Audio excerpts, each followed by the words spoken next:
감사드리며 예수님의 이름으로 기도합니다. 아멘. 한국교회 초창기에 1907년 1월에 평양 장대연이라는 교회에서 부흥사경회가 열렸습니다. 약 2,000명이 넘는 사람들이 모여서 그곳에서 이 예배를 드렸는데 그때 상황을 이렇게 글로 묘사해 놓고 있습니다. 2,000명 이상이 수용하는 장대한 예배당에 회중이 차고 넘치도록 모인 사경회와 성령에 휩쓸린 바 혹은 소리쳐 울고 혹은 가슴쳐 통곡하며 혹은 흐느껴 울면서 기도하고 혹은 발을 구르고 자복하며 혹은 춤을 추면서 찬미하니 소리소리 합하여 소리의 기둥은 번제단에 타오르는 불기둥같이 하늘로 떠올랐다. 길선주 장로는 이상한 기빈과 괴이한 주인이라는 제목으로 설교를 했다. 우리를 찾아오신 주님이 이상한 귀빈이라는 것이었다. 존귀하신 분이 비천하고 누추한 땅에 오셨으니 이상한 귀빈이고 귀중한 몸인데도 오셔서 밖에서 오래 기다리시니 이상한 귀빈이며 전능하신 분이 간절히 두드리시니 이상한 귀빈이라는 것이다. 또한 귀빈을 맞아들이지 않으니 괴이한 주인이라는 것이었다. 자애하신 귀빈을 환영치 않으니 괴이한 주인이고 간절하신 음성을 듣지 않으니 괴이한 주인이며 굳게 닫은 방문을 열지 않으니 괴이한 주인이라는 것이었다. 길선주 장로는 문을 열어라, 문을 열라, 문을 열고 환영하라 라고 준엄하게 외쳤다. 길선주 장로의 마음의 문을 열고 성령을 영접하라 라고 그렇게 설교가 시작되었다. 성령으로 충만한 그의 설교는 흐르는 시냇물 같이 회중의 가슴에 촉촉이 젖었다. 설교가 끝나고 길 장로의 기도가 시작되고 감동받은 회중은 자기들도 모르게 아이고 아이고 소리를 지르며 통에 자복했다. 장례는 금세 울음바다가 되었다. 길성주 장로는 기도 중에 갑자기 일어나 큰 소리로 외치기를 나는 아간과 같은 죄인이로소이다 라고 하면서 지난날의 죄를 뉘우치면서 회개했다. 그 내용은 다음과 같다. 그가 친구 한 사람에게 죽으면서 남은 재산을 잘 처리해 달라고 부탁했다. 그는 유산을 정리하기는 하였으나 그 중에 100원은 수고비 쪽으로 인정하여 자기가 소유하였다. 길 장로는 기도하기를 나는 하나님을 속였고 그 친구와 그 부인을 속인 도둑놈입니다. 내일 아침 일찍이 그 돈을 부인에게 돌려주겠습니다 라고 공중 앞에서 눈물과 함께 자복하였다. 나 때문에 온 회중이 은혜 받지 못하고 있으니 나는 죄인 중에 죄인이로소이다 라는 자복 기도를 쉬지 않고 계속하였다. 회중은 이때 모두 머리바닥을 치면서 회개하기를 시작하였다. 기도가 계속되자 무겁고 슬픔의 마음이 청중들을 사로잡았다. 한쪽 구석에는 어떤 사람이 울기 시작하였고 이어 모든 청중들이 울기 시작하였다. 한 사람 한 사람 일어나 자기의 죄를 고백하고는 들썩 주저앉아 흐느끼며 울다가 마루 위에 둥글며 고뇌의 참 모습으로 마룻바닥을 두 주먹으로 두들겼다. 1907년에 평양 장대연 교회에 일어난 이 부흥은 사실은 눈물 운동이었고 회개 운동이었다. 이렇게 기록하고 있습니다.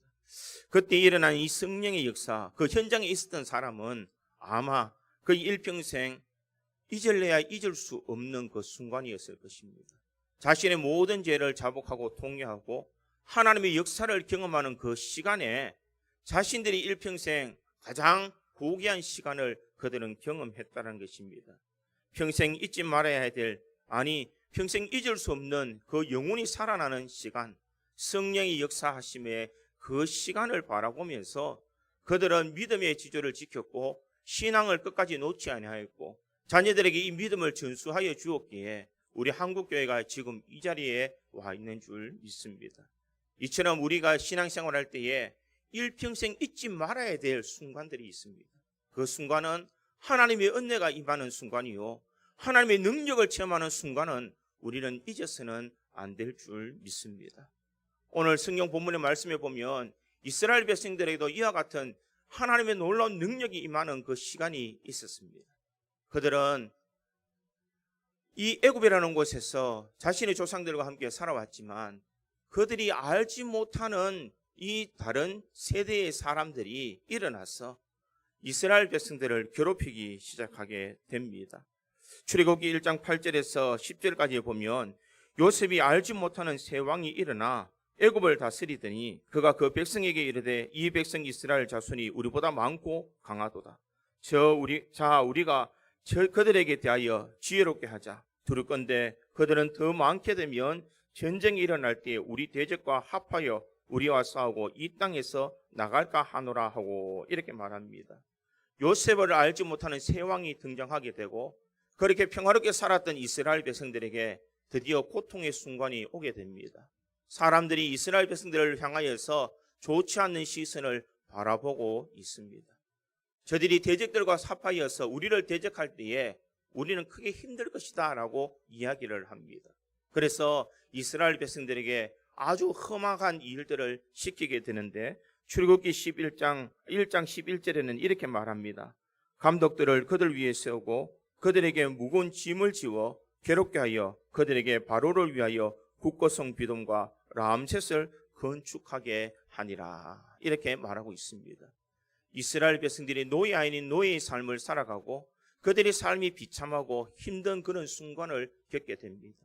자신의 힘으로는 이 애굽으로서 탈출할 수 있는 힘도 없습니다. 그들에게는 지도자도 없었고 그들에게 능력도 없었고 무기도 없었고 그들은 일평생 그들의 종으로 살아가야 될 그런 인생이었습니다. 그러나 하나님께서 그렇게 고통스러워하며 하나님 앞에 부르짖는 이 이스라엘 백성들을 향하여서 은혜 베풀어 주시고 있더라는 것입니다.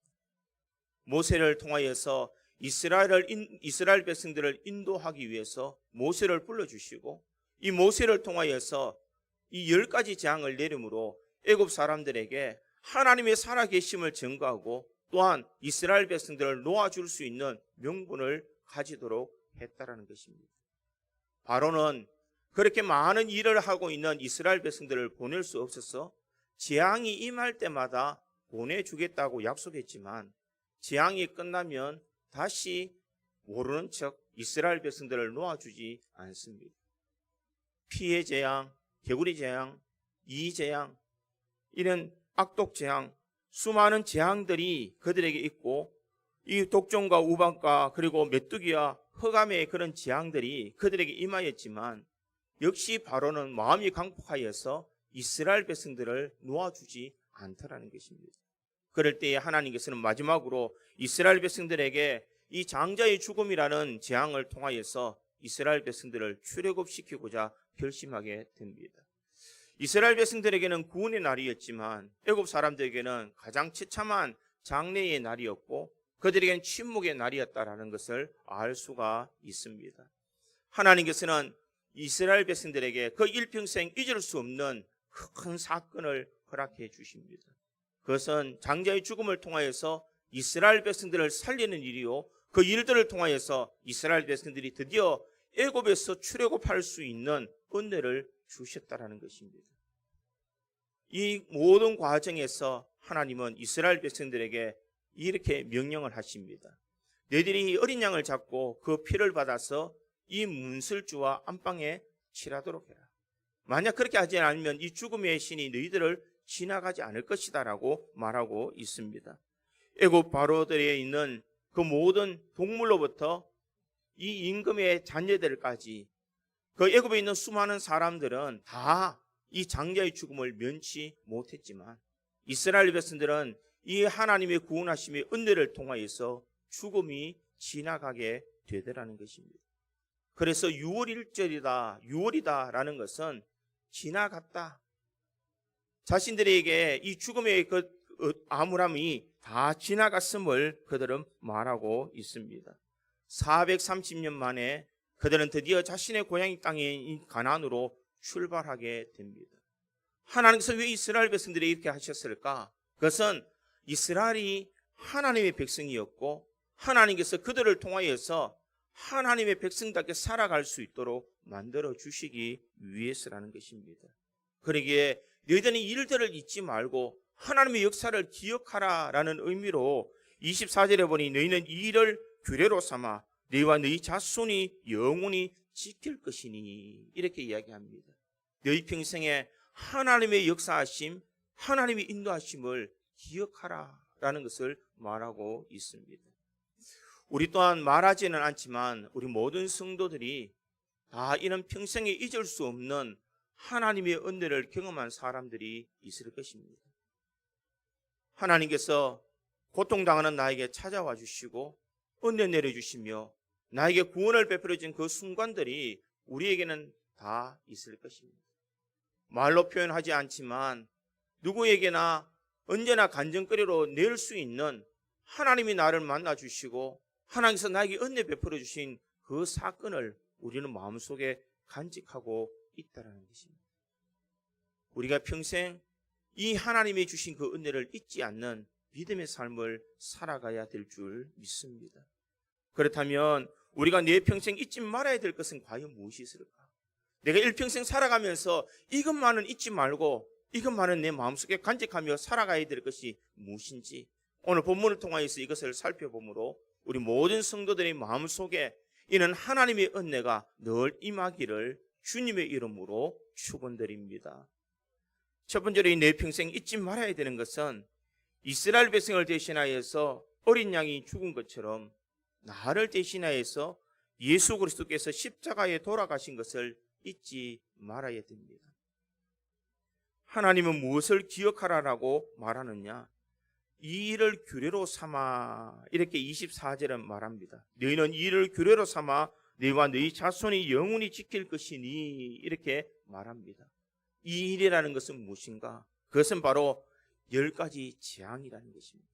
이 재앙을 통하여서 이스라엘 백성들을 구원하는 것, 이 장자의 죽음을 통하여서 하나님의 살아계심을 드러내는 이 일을 통하여서 너희는 이것을 잊지 말라라는 것을 말하고 있습니다.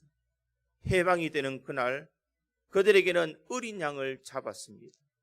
이 어린 양의 그 피를 가지고 이 문설주에 바르면서 그들은 목숨에 구걸하며 놀라운 은혜를 얻었다라는 것입니다.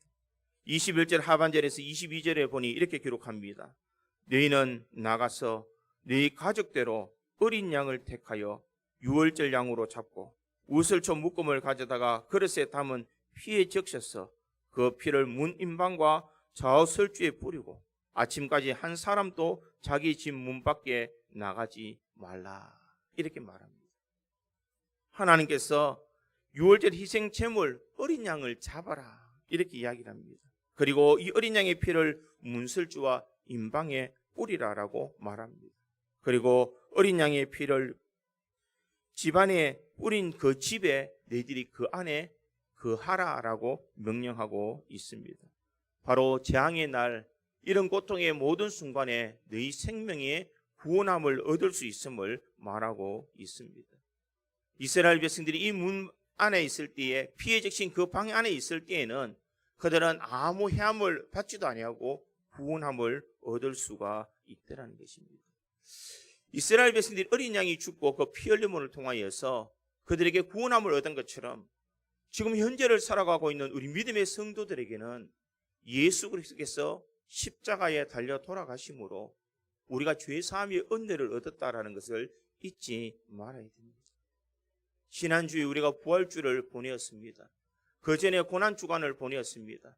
이 모든 일들은 나의 죄 때문에 예수님께서 십자가에 달려 돌아가셨다는 것, 내가 지옥에 가야 되고 내가 형벌 받아야 되고 내가 고난 당해야 되는 그 현장 속에서 예수님께서 나를 대신해서 십자가의 고난을 당하셨다는 것, 우리가 이것을 평생 잊지 말아야 됩니다.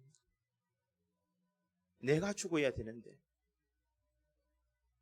내가 지옥에 빠져야 되는데 예수님께서 이 땅에 내려오셔서 고통당하시고 십자가에 달려 돌아가심으로 우리의 모든 죄를 다 사해 주셨다는 것입니다. 그러기에 우리가 신앙의 삶을 살아가는 사람은 일평생 예수 그리스도의 십자가의 은혜를 잊어버리면 안 되는 줄 믿습니다. 내 평생 잊지 말아야 되는 것, 예수님께서 나를 십자가의 대속제물로 돌아가셨다는 것, 그 구원의 은혜를 통하여서 내가 하늘의 소망을 가질 수 있다는 것을 우리가 잊지 말아야 됩니다. 어린 양의 피가 죽음을 면하게 하는 효과가 있는 것, 그것은 무엇이냐? 히브리서 9장 22절에 보니 이렇게 기록합니다. 율법을 따라 거의 모든 물건이 피로서 정결하게 되나니 피 흘림이 없은즉 사함이 없느니라. 예수님께서 십자가에 달려 돌아가셔야 우리 죄사함이 있습니다.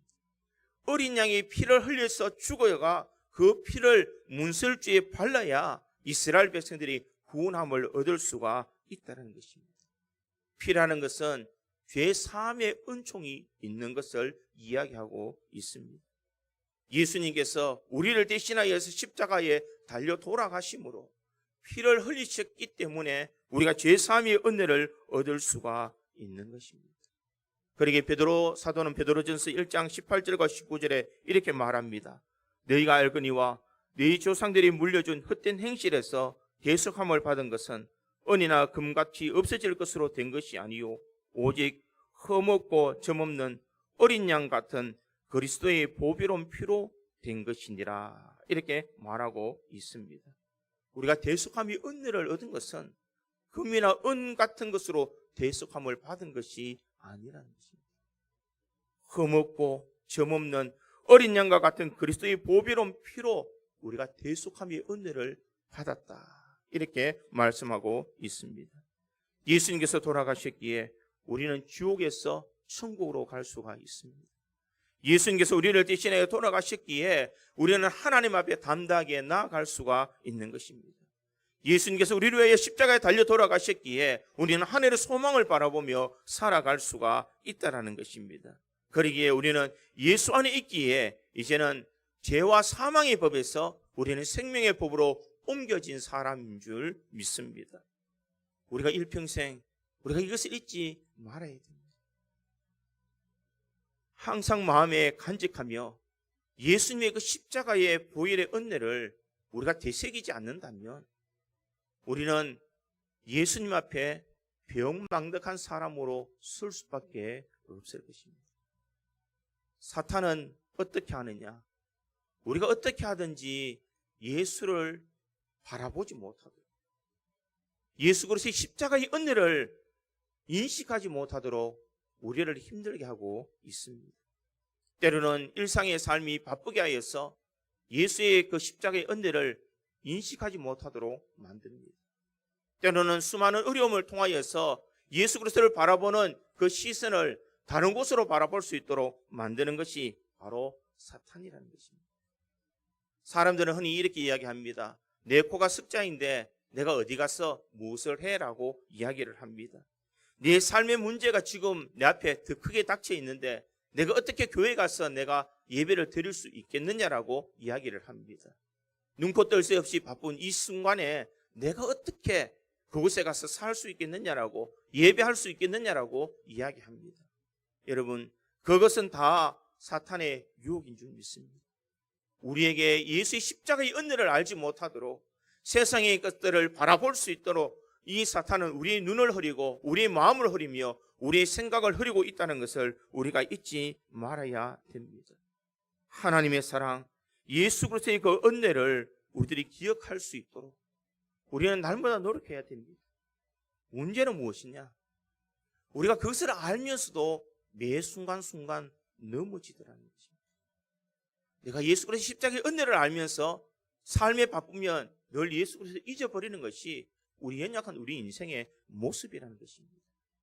어떻게 하면 우리가 바른 믿음, 바른 신앙을 가지고 예수님을 바라보며 우리 일평생 잊지 않을 예수 그리스도의 십자가의 은혜를 생각하며 살아갈 수가 있겠습니까?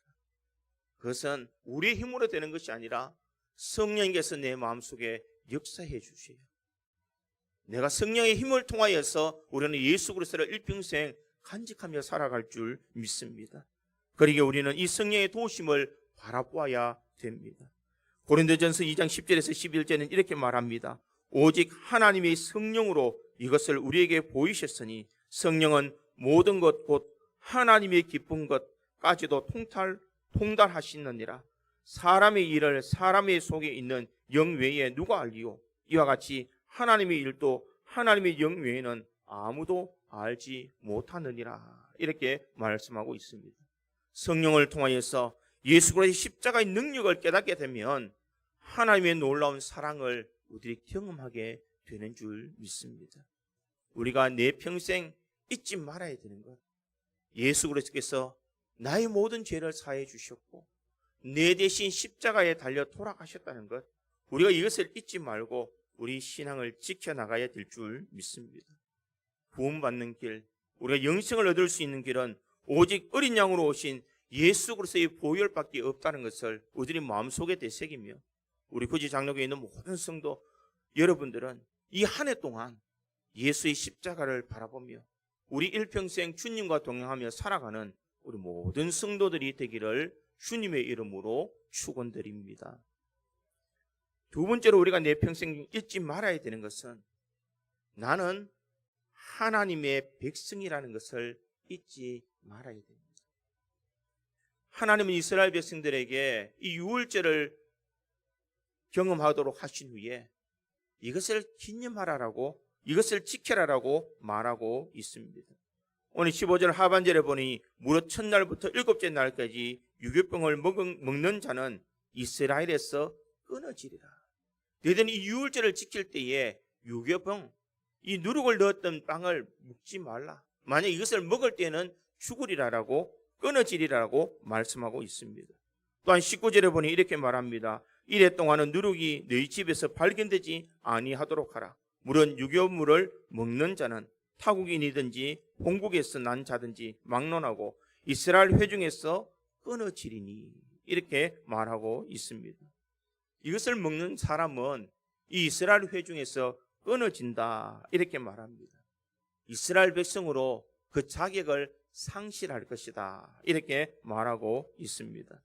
하나님께서는 왜 이러한 규례를 만드셨을까?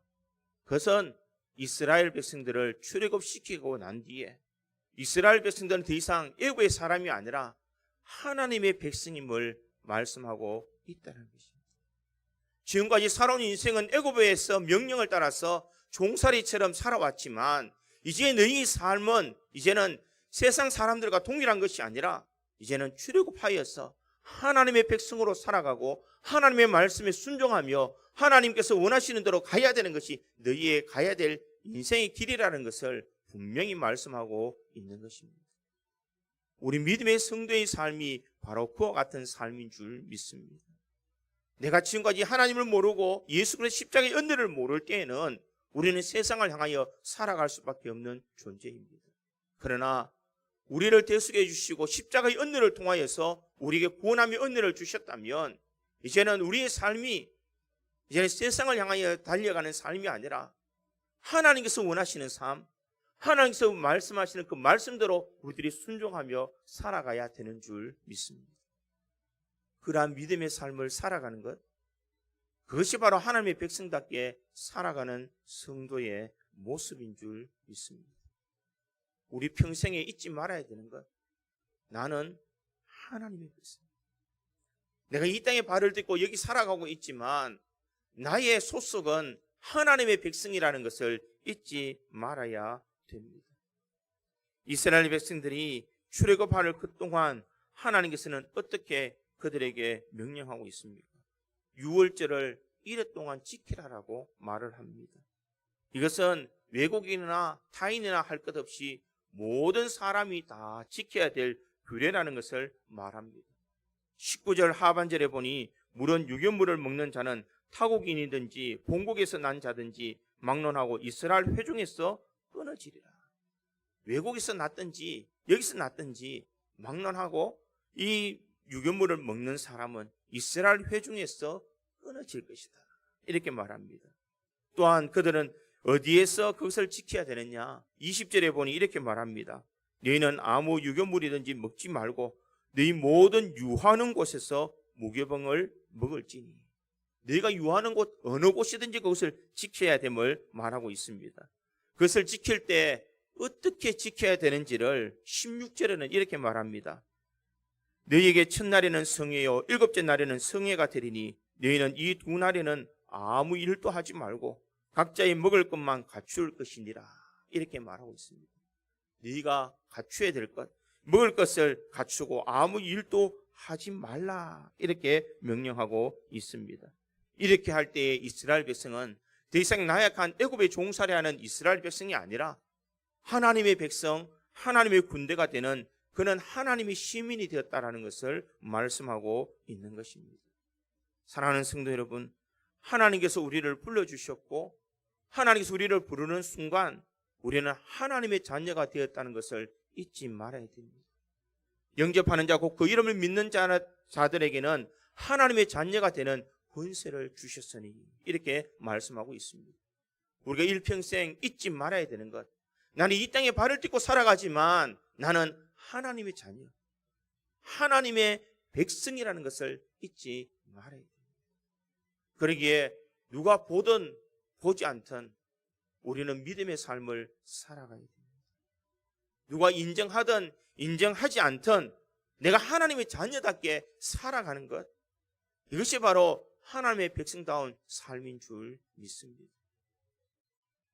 내가 예수를 믿는다고 하면서도 세상 사람들과 동일하게 살아간다면 그 사람은 하나님의 백성처럼 살아가는 사람이 아닐 것입니다. 하나님은 우리를 가장 고귀하고 존귀하게 우리를 세워 주었습니다.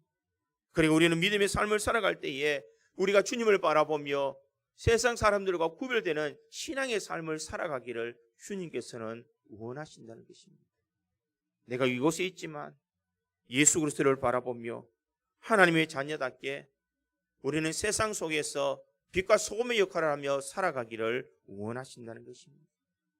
그러기에 하나님의 자녀된 우리는 어떤 권리를 가질 수 있습니까? 우리가 예수 그리스도를 영접하고 하나님의 자녀되는 순간 하나님의 보호하심을 받는 줄 믿습니다. 하나님은 우리 눈에 보이지 않지만 지금도 살아서 역사하고 계시는 하나님이신 줄 믿습니다. 이스라엘 백성들이 광야의 길을 달려갔지만 하나님께서는 그들에게 항상 그 시선을 떠나지 아니하고 그들을 감찰해 주셨습니다.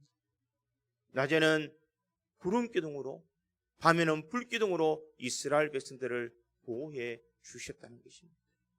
우리 인생도 마찬가지인 줄 믿습니다. 이스라엘 백성만이 하나님의 백성이 아니라 지금 예수 그리스도를 영접한 모든 사람은 하나님의 백성인 줄 믿습니다. 그러기에 하나님께서는 불꽃 같은 눈동자로 우리를 지켜주시며 하나님의 자녀답게 살아갈 수 있도록 은혜를 내려주시는 줄 믿습니다. 그러기에 우리는 하나님의 보호하심에 놀라운 은혜를 경험할 수가 있는 것입니다. 또한 우리에게는 어떤 권리를 허락해 주셨습니까? 우리가 하나님 앞에 나와 예배하며 기도할 수 있는 권리를 주셨습니다. 힘들고 지쳐있는 삶이 주님 앞에 나와서 무릎 꿇고 기도한다면 하나님께서 우리의 기도를 들어주시며 응답해 주시는 놀라운 은혜가 우리에게 임하는 줄 믿습니다. 세상에 아무리 권세가 있는 사람, 세상에 아무리 힘 있는 사람이라 할지라도 예수 그리스도를 모르며 하나님을 아버지라고 부를 수 없는 사람은 하나님의 은혜를 경험할 수가 없다라는 것입니다.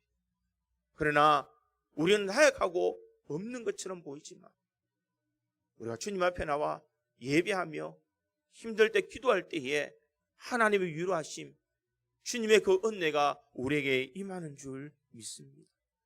세상에 악한 영들이 와도 감히 우리를 침범하지 못하도록 우리를 지켜주시고 우리가 예수 그리스도의 자녀답게 살아갈 수 있는 은혜와 능력을 우리에게 허락해 주신다는 것입니다. 내가 평생에 나는 하나님의 백성이요 나는 하나님의 자녀라는 것을 잊지 말아야 될 이유가 바로 여기 있는 줄 믿습니다. 내가 하나님의 자녀가 되는 그 순간 하나님께서는 우리를 지켜주시고 보호해 주시며 우리 모든 것을 공급해 주시는 하나님이신 줄 믿습니다. 그리고 그 하나님을 우리가 잊지 않고 나는 이 땅의 삶을 살아가지만 하나님의 자녀예요. 나는 하나님의 백성이라는 이 순간을 놓치지 말아야 될 줄 믿습니다. 이스라엘 백성들이 광야의 여정의 길을 걸어간다 할지라도 어떻게 살아가야 될까? 무엇을 먹어야 될까? 적들이 올 때 내가 어떻게 방어해야 될까? 이런 걱정과 근심의 삶을 살아간 것이 아니라 그들은 험악한 광야의 길을 갔지만 하나님께서는 때가 되면 그들에게 먹을 것을 주었고 이 적들이 올 때는 하나님께서 그들의 공격을 막아주었고 그들이 목마를 때는 마실 물을 공급해 주셨던 하나님이신 줄 믿습니다. 그 하나님이 바로 우리의 하나님이십니다. 그러기에 나는 하나님의 자녀이기 때문에 내가 이 땅의 삶에 힘들고 어렵게 산다 할지라도 하나님은 그것을 다 보고 계시고 우리가 필요할 때마다 은혜를 내려 주시는 줄 믿습니다. 이것을 가지고 살아가는 것이 바로 믿음입니다. 우리 평생 나는 하나님의 자녀라는 것을 놓치지 않고 우리가 세상을 살아갈 때에 주님 주시는 그 힘과 능력을 가지고 살아갈 수가 있는 줄 믿습니다. 그러기에 우리는 가진 것이 없어도 당당하게 살아갈 수가 있습니다. 나는 아무것도 없지만 주님은 분명 모든 것을 가지고 계시기에 우리를 때를 따라 돕는 은혜로 역사해 주시는 줄 믿습니다. 그러기에 우리 일평생 나는 하나님의 자녀, 하나님의 백성이야라는 이 자부심을 놓치지 아니하고 믿음의 길을 잘 달려가는 우리 구주 장로교의 모든 성도들이 되기를 주님의 이름으로 축원드립니다. 마지막 세 번째로 내 평생에 잊지 말아야 되는 것은 자녀에게 하나님을 믿는 그 신앙을 상속해 주어야 됩니다. 오늘 유월절 사건은 하나님의 백성이 영원히 기념할 사건이었습니다. 그러기에 오늘 본문 25절에서 27절에 보면 이렇게 말씀하고 있습니다. 우리 다 같이 한 목소리를 읽겠습니다. 25절에서 27절까지 말씀입니다. 같이 읽겠습니다. 너희는 여호와께서 허락하신 대로 너희에게 주시는 땅에 이를 때에 이 예식을 지킬 것이라. 이후에 너희의 자녀가 묻기를 이 예식이 무슨 뜻이냐 하거든 너희는 이르기를 이는 여호와의 율례의 유월절 제사라. 여호와께서 애굽 사람에게 재앙을 내리실 때에 애굽에 있는 이스라엘 자손의 집을 넘어사 우리의 집을 구원하셨으니라 하라 하며 백성이 머리 숙여 경배하니라. 아멘. 뭐라고 말씀하고 있습니까? 너희들은 너희에게 주시는 땅에 이를 때에 이 예식을 지켜라.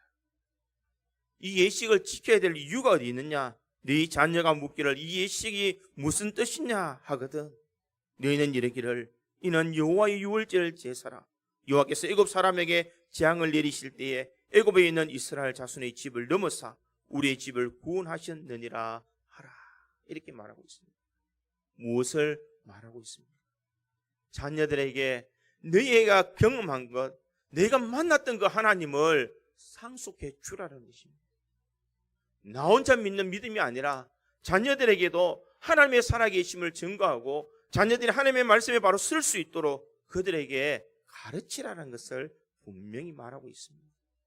여러분, 사랑하는 자녀들에게 믿음을 상속할 수 있기를 간절히 소망합니다. 내가 아는 믿음, 내가 만난 하나님, 내가 경험했던 그 예수 그리스도를 자녀들에게 전해줄 수 있는 부모가 바로 하나님께서 인정받을 수 있는 부모인 줄 믿습니다. 내 평생 마음에 간직해야 될 이유 무엇이냐? 자녀들에게 신앙의 아름다운 족적을 남겨줄 수 있는 그런 믿음의 삶을 살아가야 될 줄 믿습니다. 그런 믿음의 삶을 살아가는 것이 진정 하나님의 은혜요 사랑인 줄 믿습니다. 대부분의 어른들은 나보다 자녀들이 더 잘 되기를 원합니다. 부모님들에게 왜 사느냐고 물어보면 자식 잘 되기 위해서 살아간다고 합니다.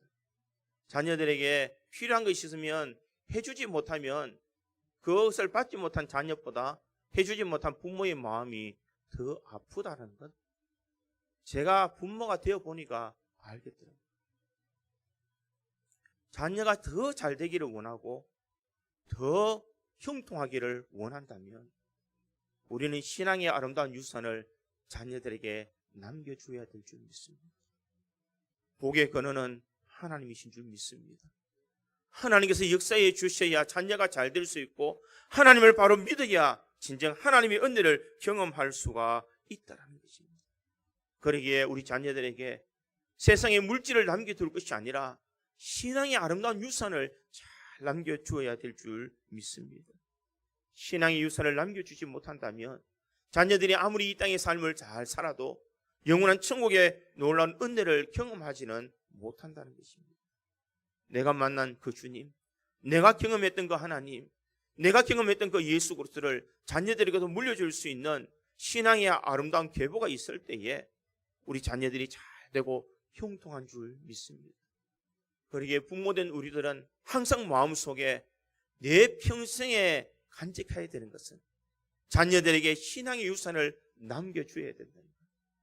내 신앙의 족적을 자녀들에게 물려줘야 된다는 것을 우리가 잊지 말아야 될 줄 믿습니다. 여러분 혹시 아이브리그라고 혹시 들어보셨습니까? 미국 동부에 있는 8개의 명문 사립대학교를 총칭하는 말이 바로 아이브리그다 이렇게 이야기를 합니다. 여기에는 브라운 대학, 컬럼비아 대학, 코넬 대학, 다트머스 대학, 하버드 대학, 펜실베니아 대학, 프린스턴 대학, 예일 대학 이런 학교들이 아이브리그 대학이다 이렇게 이야기합니다. 미국에서도 이 대학에 들어가기가 참 힘이 든다고 그렇게 이야기를 합니다. 그런데 이 아이브리그에 들어가는 한국인들은 처음에 들어갈 때 약 한 70%가 이곳에 다 들어간다라고 이야기를 합니다. 분명 좋은 성적을 가지고 들어가는데 시간이 지나고 나면은 그들의 등수는 점점 떨어지게 된다는 것입니다. 나중에 낙제를 하게 되는데 10명의 낙제 중에 한국 사람이 한 9명이 낙제를 한다 이렇게 나와 있습니다. 하버드 대학의 학자들이 왜 이런 결과가 일어났을까라고 하면서 연구를 해보니까 하버드 대학에 입학한 학생들은 내가 하버드 대학에 들어가야 되겠다는 것만이 인생의 목표를 삼고 있더라는 것입니다. 인생의 목표를 다 정하고 그들이 하버드 대학에 들어오고 나니까 자신들이 무엇을 해야 될지 몰라서 낙제를 한다라는 그런 연구 결과를 가졌다는 것입니다. 우리의 자녀들에게도 이런 인생의 목표만 가질 수 있도록 우리가 가르쳐서는 안 된다는 것입니다. 자녀들에게 하나님이 주시는 그 꿈과 약속, 언제까지 주님을 바라보면서 주님의 놀라운 은혜를 경험할 수 있도록 자녀들에게 바른 믿음, 바른 신앙을 가르쳐 주어야 이 아이들이 세상의 어느 곳에서 어떤 목적을 가지고 살아가든지 그 믿음을 향하여서 달려갈 수 있는 비전이 그들에게 있는 줄 믿습니다. 그러기에 믿음의 성도들이 바로 자녀들에게 신앙의 힘을 물려줘야 될 줄 믿습니다.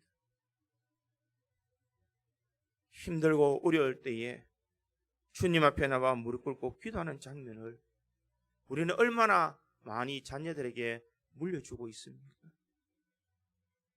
힘들어 탄식할 때에 힘들다라는 소리보다 주님 도와주십시오라고 외쳤던 적이 몇 번이나 더 있느냐는 것입니다.